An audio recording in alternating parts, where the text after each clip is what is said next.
Hey friends, this is obviously Patrick coming to you from the mission field of Texas. 10 days ago, I sent out a request to a bunch of friends all over the world saying I would love to build this intimate family, this partnership of people that in love with missions, in love with crashing Jesus into new lives, into new frontiers.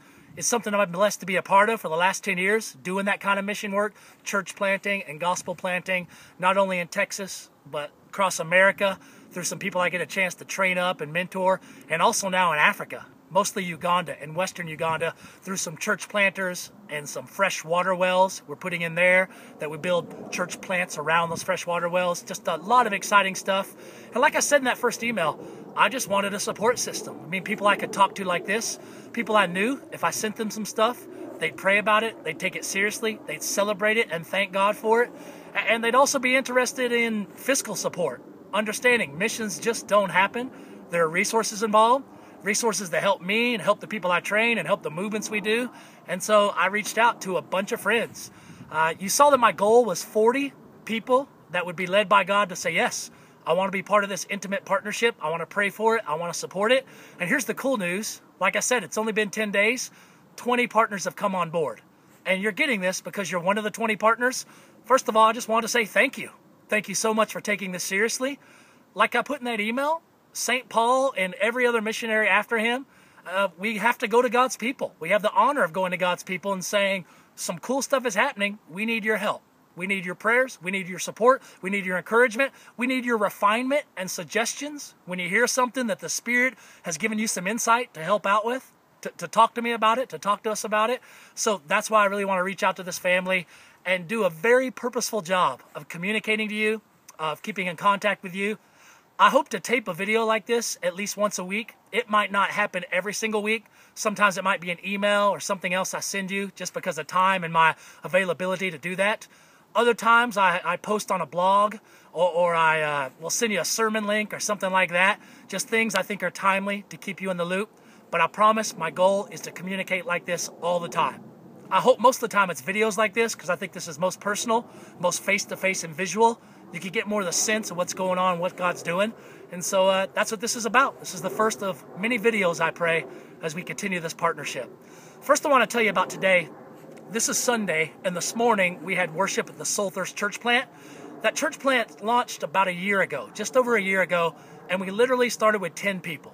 That was on purpose, to say, Lord, there's just a couple families. We're going to do something like you did. We're going to walk along the Sea of Galilee, per se. Just say, hey, who wants to come? Who wants to follow? Who wants to chase Jesus together? Be a part of his mission together? And so from this 10 people, this couple families, today we worshiped about 80 people. That's about 30 families. That's pretty awesome in 12 months' time. I know it doesn't sound giant, only 80 people, but when you've seen it at 10 and you've seen God and the Spirit knit together, people that weren't in church or people that were de-churched or kind of disenfranchised with church coming back in and being part of the family, that's what mission is all about. We've got atheists that are now believers. We got adulterers. We got people who struggle with addiction. I mean, we got the gamut of anything. One person was a Muslim, another was a Hindu. Just people that Jesus is lighting up with his good news, the good news of his cross, of course, and his resurrection, but also the good news of his kingdom that he's bringing, that he's going to come back and bring this next kingdom. They're lit up with that. And I love, obviously, talking to people about that. I love training other people to talk to people about that. I love to see what the Spirit does. So that's the first big celebration and the first big prayer request, the Soul Thirst Church Plant. It by no means has smooth sailing.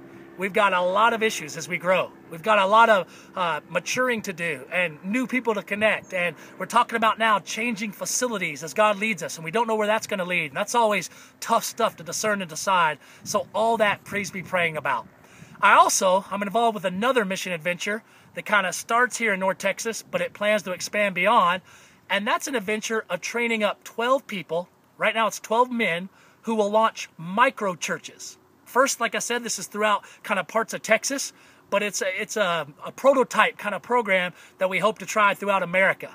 The Texas district has come to me and said, hey, we want you to try this if you would. And some other people zealous for mission said, well, let's get together and try this. And what we're trying to do is start little micro churches that will actually address the needs of people who won't ever come to a church. You see, statistics tell us that even with new church plants and creative ways of taking the gospel, creative new churches, you're still not going to reach 80% of society. You'll reach the 20%, and that's a big harvest field, but 80% aren't even looking to connect to anything. So a microchurch is a movement of a person raised up who knows Jesus, who loves Jesus, who has gifts to love people with Jesus and to talk about him, and just him to begin something in his home or in his workplace or in a coffee shop, where then people begin to revolve around that and they can explore Jesus. They can be prayed for, they can have their needs met in a very non-threatening way, but they can also begin to look at the Gospels. That's usually where we start, in the Gospel of Mark or the Gospel of John, and just look at Jesus and not look at Christianity and not look at the whole history of the church or all the politics involved, but just look at Jesus. Come back and look at him, or look at him for the first time. That's what micro churches are all about. They're not the same as a church plant. They're not the same as an existing church. They reach into a whole nother niche that's very important in today's America and in Western society. So I'm getting a chance to do that right now. Identified most of those 12 leaders, training them. We started training. Need lots of prayers about that. Like I said, it's a prototype. It's not small groups. It's not taking Christian people and getting them in small groups. We do that in other ways, but this is not that. This is taking people and making them little micro pastors, per se, in micro churches where they're really helping people explore Jesus who wouldn't explore him otherwise. So that's big. Finally, I also get to mentor a lot of church planters, people who are launching churches, much like I am right now. It's funny, after you do this a couple times, I've been at it for 10 years, they start thinking you know what you're doing, which you never do, because every experience is totally different. But I do get a lot of districts and people and planters saying, would you coach me? Would you talk to me? And I say yes as much as I can. That translates into about every other day spending at least an hour, maybe a couple hours on the phone with some planter in America or some other English-speaking context. Some other countries, but they're all English-speaking because I only speak English. But I get a chance to mentor them, to come alongside, to learn from them, and to try to pour into them anything I've learned. Be praying for that also. And probably as I say all three of these, you can see it's a juggling act and a balancing act.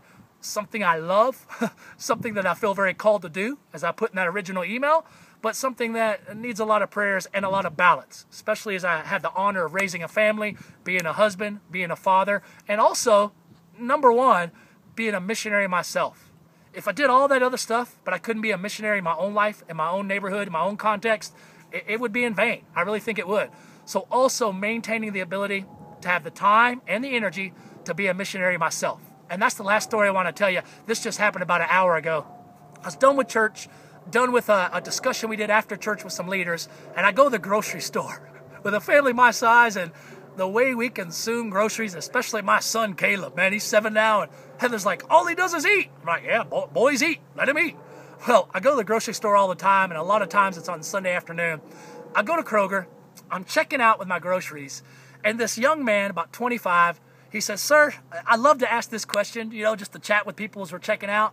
If you could be anywhere in the world right now, where would you want to be? I knew as soon as he asked that, I said, Lord, you got something planned for this. Because just about every time I'm asked, I say, I miss Africa.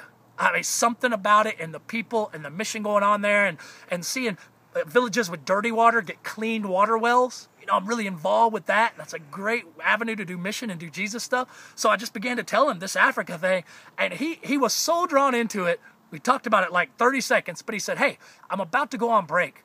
Would you stick around? Would you mind? I hate to ask you, but I got a 10-minute break. Can we go over to the coffee shop and talk? And we did that. Me and this 25-year-old young whippersnapper, we just started talking about mission in Africa. That got into gospel stuff. He's already a guy that's heard of Jesus, but it was a conversation that invigorated us both. And I could tell you, kind of like when a dog hears something new and kind of turns its head, the way I got to talk about Jesus and what he's up to in Africa, in America, and kind of just answer some of his questions, you could see his head turn, like God was tweaking something, doing something. And I know I walked away inspired, and I know he did too.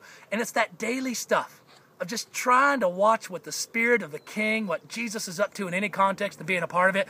That's what I love, the freedom to have that time also. So thank you for your support.